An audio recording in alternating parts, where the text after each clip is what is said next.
Welcome to the Ask a Nutritionist podcast, brought to you by Nutritional Weight and Wellness. We are thrilled to have you join us today as we discuss the connection between what you eat and how you feel, and share practical, real-life solutions for healthier living through balanced nutrition. Now let's get started. Hello, and welcome to Dishing Up Nutrition's midweek segment called Ask a Nutritionist. My name is Leah Kleinschrodt. I am a registered and licensed dietitian with Nutritional Weight and Wellness. And on today's show, I will be answering a question about one particular topic that we've received from our Dishing Up Nutrition listeners. This listener asks, why is it important to take the time to properly chew foods? What are the benefits to chewing our foods well? So thank you for that question. And I love this question, actually, because this gets into how we eat our food, which I think is an overlooked and tends to be kind of an underappreciated aspect of our eating experience. Underappreciated in how it actually makes our bodies feel during a meal, during a snack, and how we feel after we finish that meal or snack. I'd argue that how we eat is equally important as what we choose to eat. So that is what we typically address on Dishing Up Nutrition and at Nutritional Weight and Wellness is, okay, how can we make the best choices possible for our bodies? But we also have to think about how we eat and how we are taking that food in.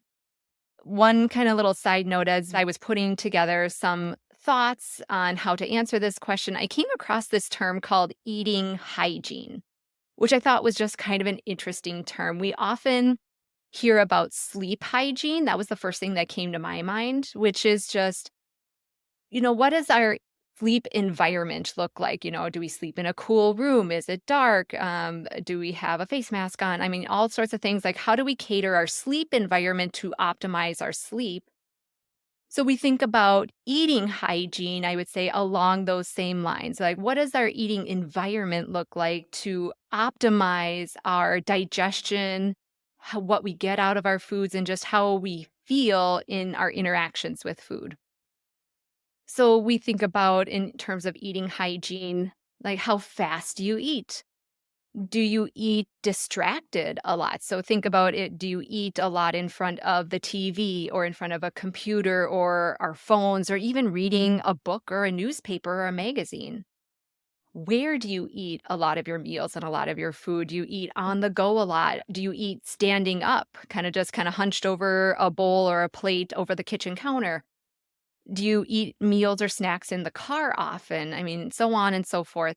So we can say that chewing our food falls into this category of eating hygiene. And the nice thing about when we talk about chewing our food, this is 100% a free intervention that we can use. We don't have to buy certain tools. We don't have to spend extra money or do this and that. This is something free and something that we can do at our very next meal or snack in terms of trying to improve our experience around food. So I just think that is so cool, and that's why I love this question so much. So let's take a minute or two and just talk about, like, what does chewing do for us? Like, why do we need to chew our foods? So chewing food, taking bites and chewing our food thoroughly is the very first step in physically digesting our food. This is the first step in digestion. And I would say if you took nothing else out of this particular episode, I'd want you to think the more you chew your food, the less stress on the rest of your digestive tract. Okay, so I'll say that again. If nothing else, if you take nothing else away, just remember that the more you chew your food, the less stress is going to be on the rest of that digestive tract. So this means that no matter where in the gut or in the digestive tract that you may have problems, some clients have troubles in the esophagus, kind of that tube that goes from the mouth down to the stomach. Or if you have heartburn or reflux, if you struggle with gas and bloating, if you have diarrhea or constipation, if you have an autoimmune condition that affects the digestive tract, like celiac disease, Crohn's, ulcerative colitis, microscopic colitis, I mean, any of those things, chewing can absolutely be one simple, not always easy, but simple step to support the rest of that digestive tract. And it can help any of those conditions that I mentioned.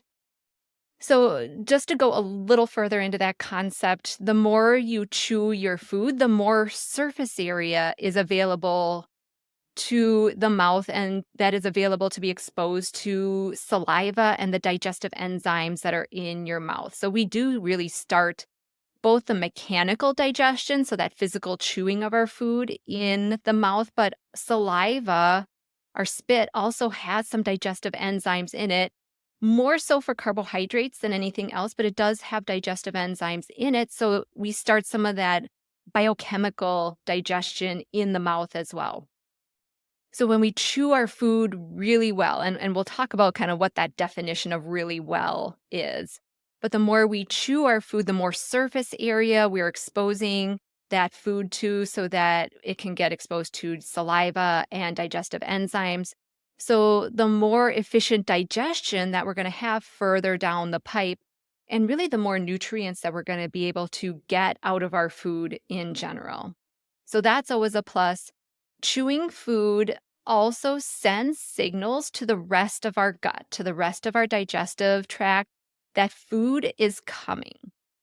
So the more we chew, the more stomach acid we're going to produce, the more pancreatic enzymes we're going to produce.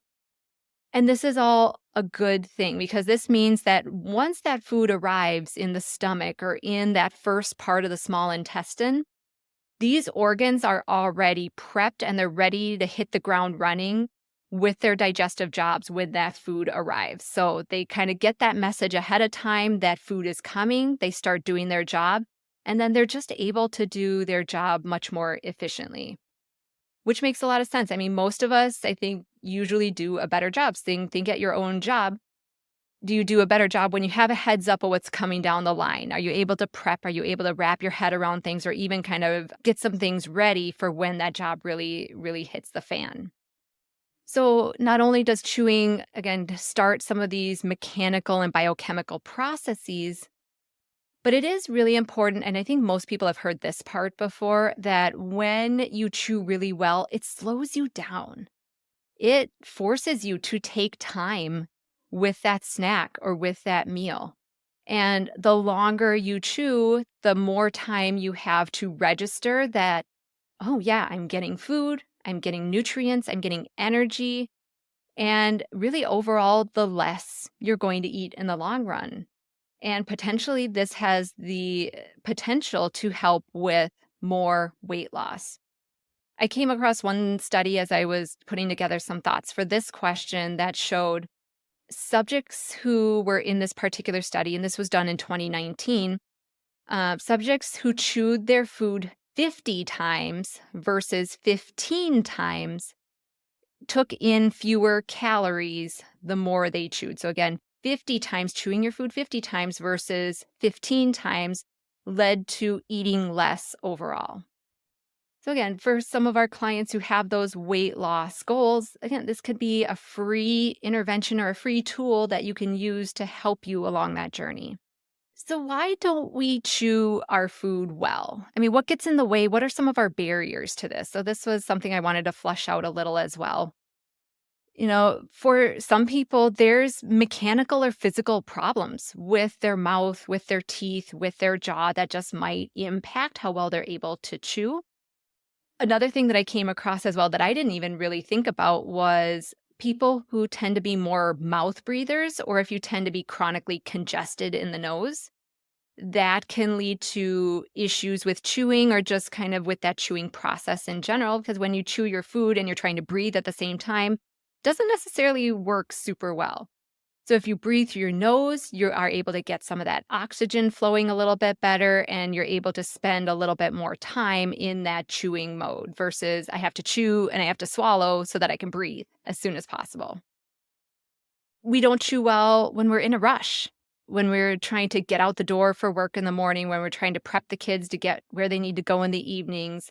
I mean, so many different factors play into why we might be in a rush and why we just need to shovel food into our mouth and move on with our day.